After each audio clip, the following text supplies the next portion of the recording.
So I'm sitting in my garage, my brand new Lamborghini. You know what's more important than a Lamborghini? Knowledge. And with that being said,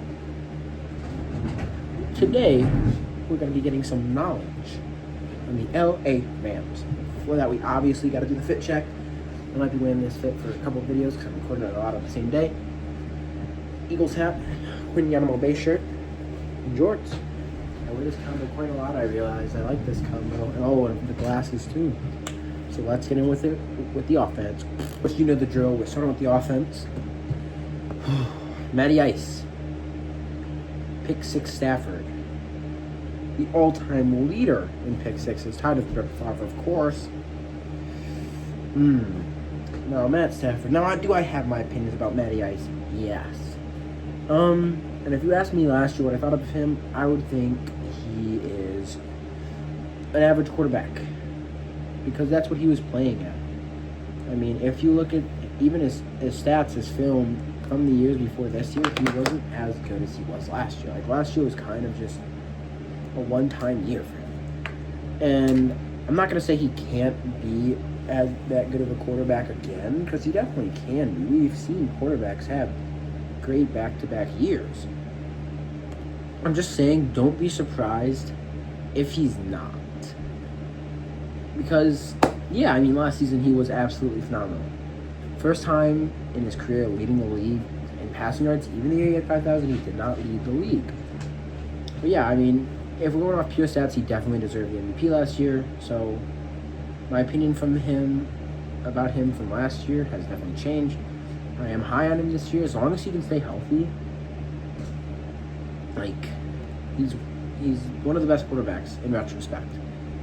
So yeah, I mean, I think that's great, honestly. I think it's great to have a guy like that. Obviously, he has the veteran experience. He has the Super Bowl, and now he has the MVP as well. He's been in the league forever. He's 38, I believe, maybe 37. I don't know. But yeah, I mean, he is one of the few quarterbacks in the league I can say is definitely a winner since he got to LA, I should say. And he will succeed with him no matter what. Looking at the running back room, I actually really like their 1 and 2 punch. Kyren Williams and Blake Corum. They still have a weird dynamic. It feels like the Rams really want Blake Corum to take over as the lead back, but Kyren Williams just won't let him. Feels like Kyren Williams is always just right there, not allowing him to take his starting job, which I love Kyren Williams. In terms of fantasy and watching him, I know he's not the most explosive back per se, but I love watching him. I think he's fun. I believe this is last year of his deal. I don't think he's got extended. He might have. But he's coming off a season where he had 7 yards per carry. That's receiving. I'm done. 4.8 yards per carry. I was about to say, that's ridiculously high. But seriously, I mean, like, when he's on the field and he's been consistently on the field the past 2 years, he's a really good back. I do think he's an underrated back in the league, too, at that. I mean, you look at this offense who has a bunch of weapons, he's kind of underrated. Now, Blake Corum, I do think can be a really good back if he was the starter, but he's great, too, in my opinion. He's one of the upper echelon 2s in the league, which he's only in his 3rd year now. I was really impressed with him last year, even though he did see a lot of goal line touches from my fantasy running back. But that's fine, because he's a good player. And again, I think he's also a little underrated in this offense, because again, you have so many good weapons in it, it's like, gets lost in the sauce. Now, of course, at wide receiver 1, you have the best deep ball wide receiver in the league, statistically last year, Puka Nacua. Puka Nacua led the league for wide receivers in total yards, not receiving yards, total yards.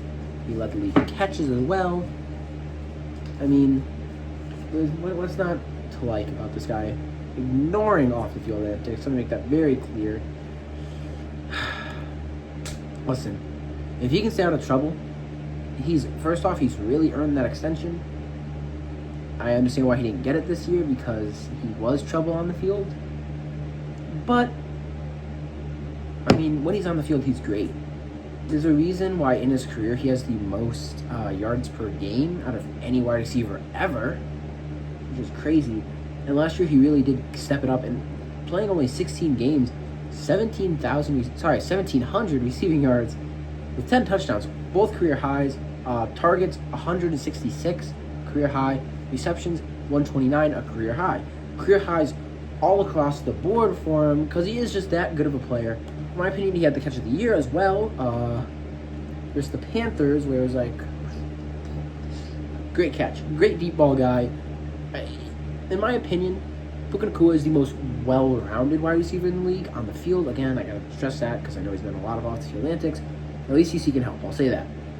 But yeah, I think he's the best all-around wide receiver in the league, and he's my 101 in fantasy personally. I do think he's worth it. I think he's worth the 101. Now I'm looking at the wide receiver 2 for this offense, Davante Adams. Obviously led the league in touchdowns last year. Everybody should know Davante. Everyone should know Tay. I hate Tay because he'll always be good. He'll never, in my opinion, I've never been around for him to have a down year. Every year, I know, last year he only had 700 yards, which I thought he had more. But it doesn't matter when he has 14 touchdowns. And again, he's playing next to a guy, Puka Nacua, who is, so dominant. And that's actually the first year in 1, 2, 3, 4, 5, 6 years he didn't have 1,000. Wow. Surprising, actually. That's actually really shocking. But yeah, I mean, he's a phenomenal guy. Like, this is one of the best twos in the league, in my opinion. He's up there with Chase and George Pickens for, in my opinion, the top 3 twos in the league. Obviously, arguably the best red zone threat in the NFL in terms of receiving, at least. Yeah, I mean, this is a great offense all around. I have 0 complaints about the wide receiving room. Now, Jordan Whittington at the 3. We haven't really seen a lot of play from him. Looking at the stats, he's pretty nice with it. I'll say that. He's pretty nice with it. But he hasn't proven himself. He is going into year 3, I believe. I believe he was a 6th-round pick as well. I want to say I think he could succeed in this offense, but he's not going to have the stats that are like, whoa, this guy's one of the best threes in the league, because you have Puka and Davante in front of him. And I look back to it, I know he wasn't a starter at that point. He wasn't the 3 anyways. But when Puka went down, he was moved up to the 3. I know it was just 1 game, 1.5 games. You'd like to see him do more, But I have faith in him. He's going into his 3rd year. Now, this is the arguably the weakest part of the offense, and that's the tight end room. But this tight end room is definitely not bad. Now, Colby Parkinson is coming off a career year, and again, I believe every category: receptions, definitely yards and touchdowns. I believe he had 8 touchdowns. I mean, for this, and then of course behind him you have Tyler Higbee and Terrence Ferguson. And of course you have a few others. They have a lot of tight ends, actually. But, like, this is a good tight end room. Like, there's no way around it. Yeah, it's weaker than everything else, probably. But that doesn't make it bad by any means. This is a good receiving room in terms of wide receivers and tight ends. Now, the offensive line. God, this is upsetting to me. This is a good offensive line, and I think they're underrated at that. Now, when you look at a guy like Steve Avila, I don't know how to say his name, but he's a young guy as a guard that is progressing. Every week you can see it, like in the film, watching it, he is still progressing. And I believe he's in his 4th year now. He's still progressing, and he's going to continue to progress. Now, of course, you got at center Coleman Shelton, who is a good starting center, and he's veteran. He is tenured is the word. He has been in the league. This is his 8th season. I had to check. I did not know. So, like, that's just a great guy to have commanding your offense. Like, the center is the quarterback offensive line. We're going to ignore that. And then next to him, of course, you have Kevin Dodson, who's one of the best young guards in the league. Like, dang, this is a good interior offensive line. This is, like, dang. And I think what's actually... Honestly, I would say this is weaker than the tight end position, is your tackles. Now, Warren McLaurin Jr., I think that's how you say his name, is not a bad tackle by any means, but he's not as good as the rest of the line next to him. And same with Alaric Jackson, who is going into his 6th season. And again, a little weaker than the rest of the line, but still, this is a good line. I mean, this offense is the best offense we've looked at by a long shot. Everything about this offense is great. And I hate it because I'm an Eagles fan and we kind of have a mini rivalry with them going. I mean, Jalen Hurts never lost to them, 4-0. We'll see if that changes this year. We do go against them. Get to that later, though. Now we're going to go to the defense, and I hate this defense. I really do. Of course, I want to start by saying for the defense, well, first off, they were on a 3-4 defense. But what I'm really concerned about is everybody's seen the rumors. Everybody's heard of it. Aaron Donald might be returning. And I've been keeping up a lot with the preseason and the camp stuff, and I know it's just camp. Aaron Donald has looked so good. He hasn't officially returned, but I do think he will. And it's like seeing him at camp, he doesn't look like he's lost a beat. He's obviously healthier than he was in his last season because he hasn't played for 2 years, but that's also like maybe he's not healthy enough to play the full season. If he does sign back, I don't expect him to be in necessarily run-stopping situations. Probably only going to be in, say, like third downs, like designated pass rushing situations, which is okay because he's still good at that. So now we're going to go into the actual defense that they have with Kobe Turner at their left end. No, this is a guy I think is underrated. Now, I know right now I believe he's injured, which I'm not sure about. But Kobe Turner is a good edge. And he's young, too. Like, I'm looking at it right now. He did have a career low in sacks, but he's still really good. Like, he's not really good, but he's definitely serviceable. He's only in his 4th year, so he has time to develop. And then across from him, you have Brandon Fisk. Of course, he has been good in his first 2 seasons, and pressure-wise, not really sack-wise, especially last year. But on film, he looks good. Brandon Fisk, he could be better against the run. I'll say that, again, looking at film, but definitely not bad. Then Poona Ford at nose tackle. Poona Ford, I felt really, looking at the film, when he was on the field last year, the defense looked a lot better. And you're probably like, he didn't miss a game. Yeah, he didn't miss a game, but like you got to remember the year before they were kind of the same defense, and bringing him in, it really felt like they just got better. You know, like he kind of anchors the middle of the defense. He's the nose tackle, obviously. And then, looking at your weak side linebacker, Byron Young, BY as they call him. I hate BY. He's good. He is good. He had his breakout year last year, obviously. Again, I believe. He's also going into his 4th year. Yeah, like this is a young defense, and it's on paper good names. And we haven't even got to the best of it. Now looking at your left inside linebacker, Nate Landman. Again, kind of broke out last year in my opinion. Looking at the film, he was really good. I remember watching Sundays. Every time watching a game, I'd hear his name at least 1, 2, 3, 4, 5 times. Like, he's all over the field. Great linebacker. Omar Sprites. Wow. Now, this is a guy. He's very young. Only in his 2nd season. But in his first 2 seasons, he was very good. Like, again, his numbers don't pop off the field. Off the stat sheet. But he is good. I don't care what anybody else says. Looking at the film, wow. This is one of the few plays I went back and looked at previous year film. Not because he didn't have any from last year. Just because I was like, I know about him from Madden, like stuff like that, but I don't know how he actually plays. So I went back and watched it. Dang, this is a guy I like. This is a dog. He's not afraid to go out and make a tackle for you. He's that centerpiece of the defense next to Landman that you really want. Like again, this is such a young linebacking core. Now, Landman was obviously his first year, his breakout year. He was with the Rams. And he is only in his 5th season. So you have Omar Sprites, Nate Landman, and BY all with at least only 5 years. That's crazy. That's a crazy young linebacking core. And none of them on big contracts, obviously, because 2 of them on rookie contracts. One, I believe, is UDFA contract. And then Omar Sprite. Nate Vladman, gosh, I can't talk, wasn't on a big contract either. And looking at your strong side linebacker, if this guy plays with Aaron Donald, if Myles Garrett, the all-time single-season sack leader, plays with him, I don't want to watch football. Myles Garrett is so good at football. When he was traded, I'm in the middle of school, I see the notification, head down instantly. I'm done for the day. This hurt my soul. And my favorite player was traded on that day too, and that wasn't even the most impactful. No, and if you look at it, it's like, okay, he did set 23 sacks in 17 games. Look at the pass rushing snaps compared to Michael Strahan, TJ Watt. Like, pure pass, he played a lot less. Now, this is a guy, okay, let's count it.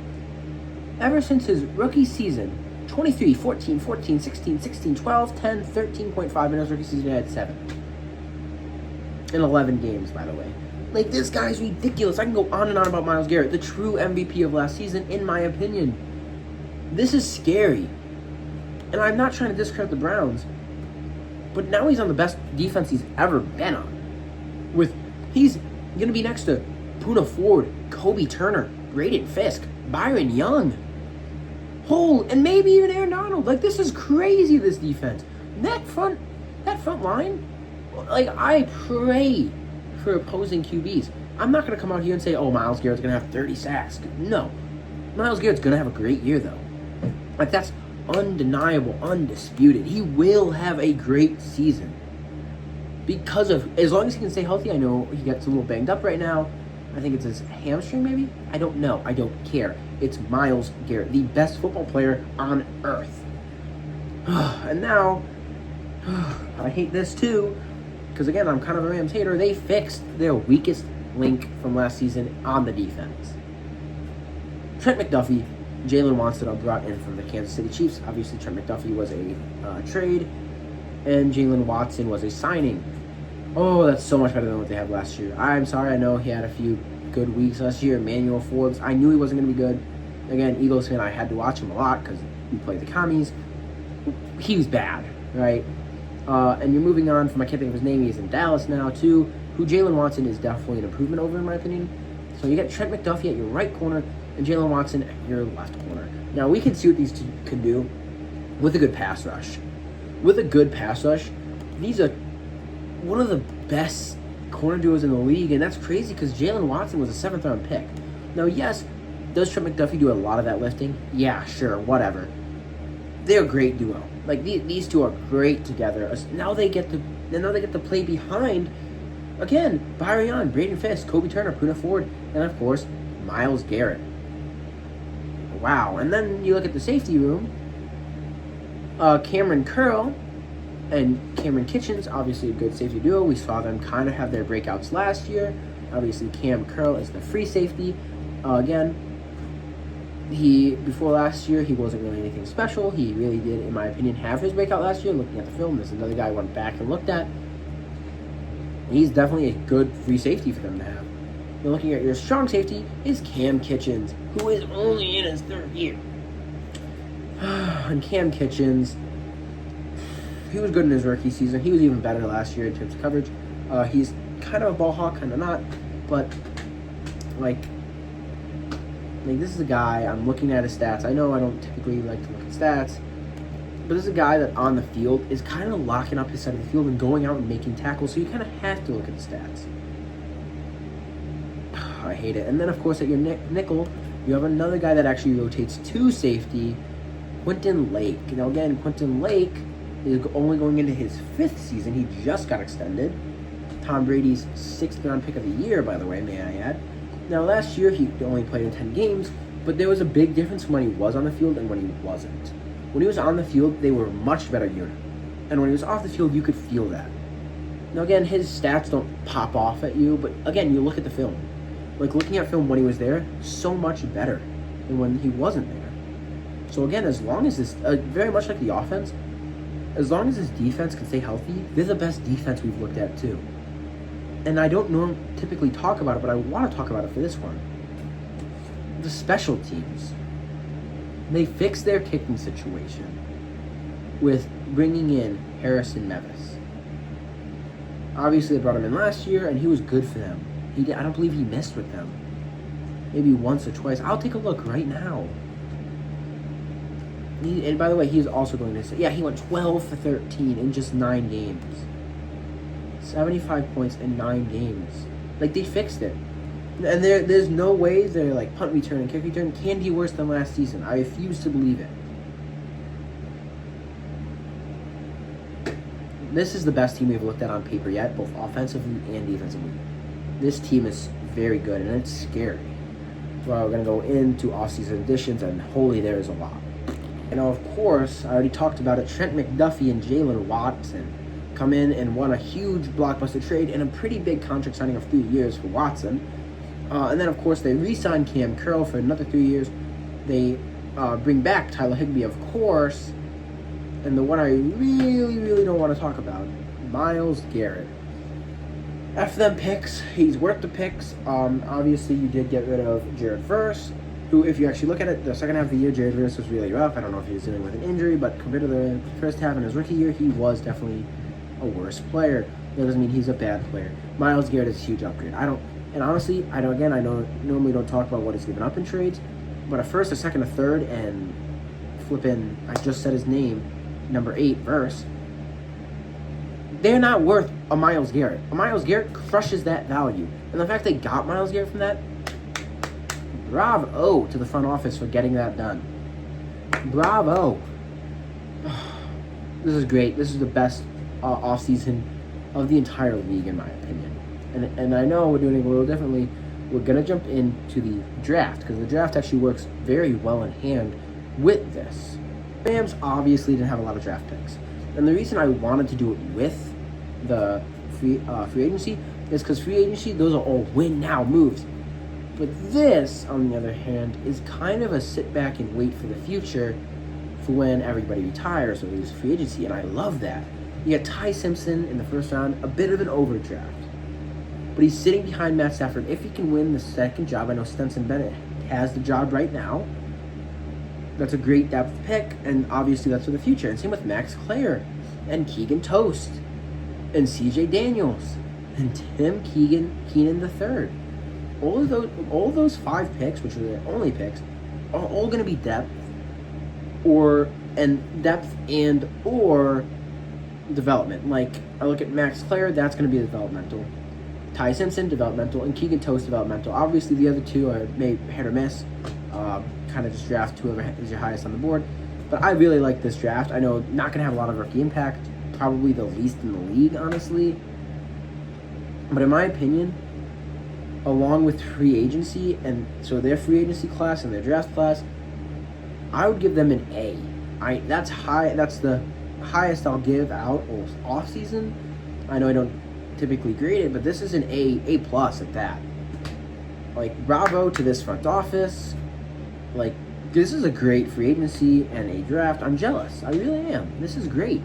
Now we will get into the coaching staff. I know, shaking it up a little bit weird. I'm the man, the myth, the legend, a top 3 head coach in the league for my money, Sean McVay. Yikes. Great coach for a great roster.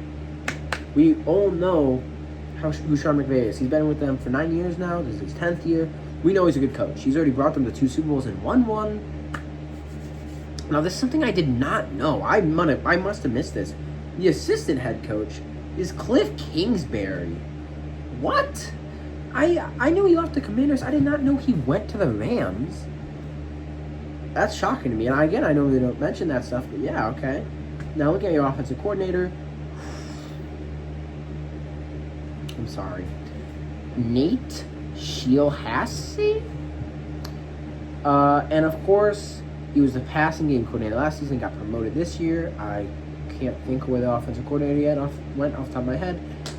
But he probably won't even be calling plays anyways, because you have Sean McVay and apparently you have Cliff Kingsbury. So those two minds together are just going to be dialing up some monster plays. So no matter what, he can't really fail, in my opinion. As long as he can get a good scheme for his guys, for his coach, for his upper coaches, yeah, it's going to be fine. And of course, the only other one we're going to be talking about is, where is it? Chris Shula. Oh my God, how did I forget about Chris Shula? This is only his 3rd year too, which is crazy. As defensive coordinator, and in his 2 years as defensive coordinator, the Rams defense took a huge jump. I know part of that was due to the draft, like the drafting process of drafting Verse, and Fisk, and Sprite, of course, and all that. He's been a really good defensive coordinator. And now he has the best defense he's ever worked with. There's no possible way Chris Shula can mess up Byron Young, Myles Garrett, Trent McDuffie, Watson, Lake. No way. Again, I think I said this before, but I'm going to take back my statement. This is the best coaching room in the league. Chris Shula. I forgot his name. Chris Shula. Nate, I'm not going to say his last name again. Cliff Kingsbury, and Sean McVay. Bravo to the front office for getting all of these guys. These 4 guys in the same room are deadly together. Again, I know Nate's kind of the question mark. It doesn't matter because you still have Sean McVay and Cliff Kingsbury. What? You have basically 2 head coaches. I wouldn't argue. Okay, I lied. One head coach, but basically 2 offensive coordinators with Cliff Kingsbury as well being the assistant head coach. Oh, this is frustrating. But good on them. Bravo, getting into the schedule now. Obviously, this is going to be a hard schedule considering they were second in their division last year. And because of the divisions they go against, it doesn't matter because this is the best team on paper that we've looked at. And spoiler, it's going to be the best team we'll look at all offseason. Now, week 1, they do have to travel to Melbourne, I believe, Australia. I think they're going to Australia. I might be wrong. If I'm wrong, feel free to correct me. I know I'm not saying I don't know where Melbourne is. But you play the Niners. Now, that is considered a home game, which sucks. But it's a divisional game, and last year, I hate to be that guy, but the Rams flew out one day before the game, and they absolutely stomped the Jaguars, who were really hot at that time, too. Like, I don't know, maybe that's the tactic. But I think, I'm going to give you it right now, I'm not very high on the Niners anyways. And then, their schedule's rough, but these 4 games are all winnable their next 4. Honestly, their first 5. The Giants, Monday Night Football, at home, which is nice. The Broncos away at Sunday Night Football, the Eagles away, and then the Bills away Monday Night Football. And I just want to say 4 primetime games, because technically Melbourne's a primetime game. 4 primetime games out of their first 5. What? Now, I think they could go 5-0 in those games. Those are rough games. So I would argue the first game and the second game are the easiest 2 of those 5. But the Broncos, Eagles, and Bills, obviously the Eagles just won the Super Bowl 2 years ago. Broncos were really dang close to making it with Jarrett Stidham. And the Bills have Josh Allen, they'll be good. But then after that, it does get a little easier. At home, Cardinals, away, Raiders. There's no reason to lose either of those games. Now, one game, I think they actually match up pretty well against this team offensive-wise. Defensively, they're much better. Home/weird away game. It's a home game, but it's against the Chargers. I guess they're both home.